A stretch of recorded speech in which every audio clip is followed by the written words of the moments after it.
Another day, another vlog. Nandito kami ngayon sa terminal dahil pupunta kami sa event ng school ni Kuya Hobby. At ayun nga, hinihintay nga nila ako dahil alam nila matagal ako maglakad ngayon. At ito nga, bibiyahe na kami at parang malalim ang iniisip ni Kuya Hobby dyan na anak ko. Ano kaya iniisip ng batang are? 12 seconds later. At nakarating na nga kami dito sa lugar kung saan gaganapin na event nila Kuya Hobby.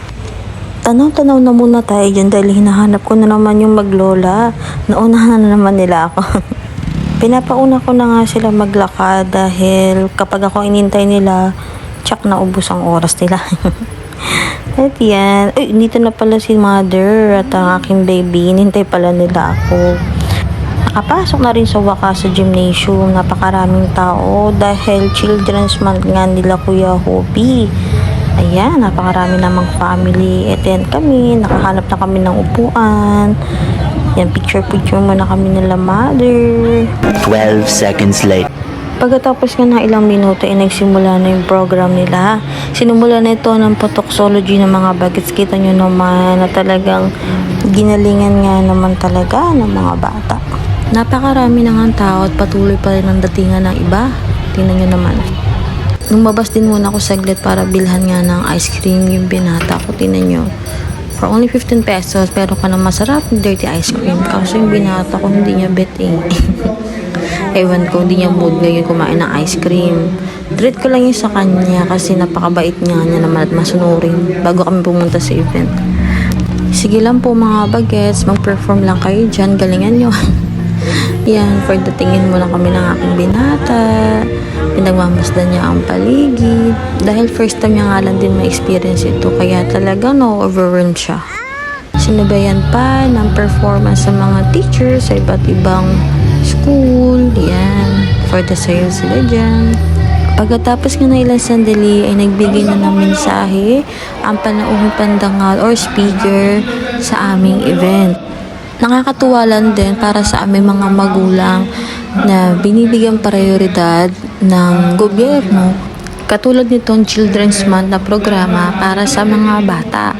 Kahit nasa kinder pa lang yung anak ko. Habang nakikinig na ako sa speech ng ating speaker, ayan, sinubukan ko kuhaan ng matinong picture or video yung anak ko. Kasaan niya pa talaga.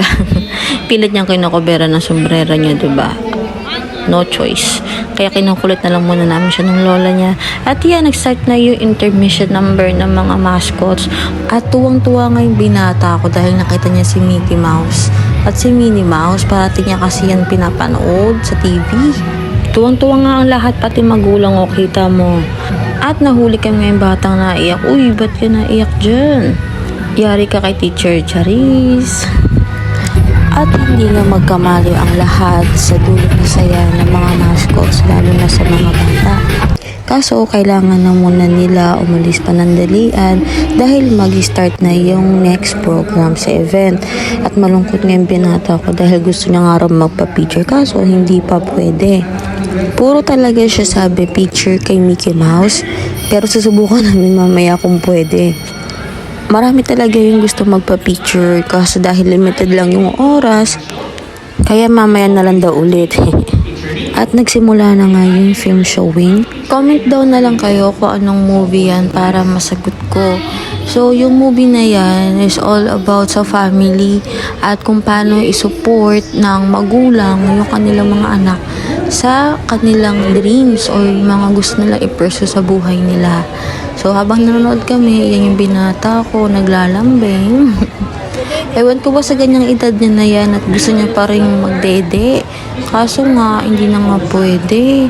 Siguro nga dahil sa tagal na ng panahon na nagdede siya sa akin, ako nag-breastfeed, halos 3 years old na kasi siya lagpas no in-stop ko sa breastfeeding. At habang nanonood nga kami, hindi talaga nawala sa aming paningin itong napakaraming balloons.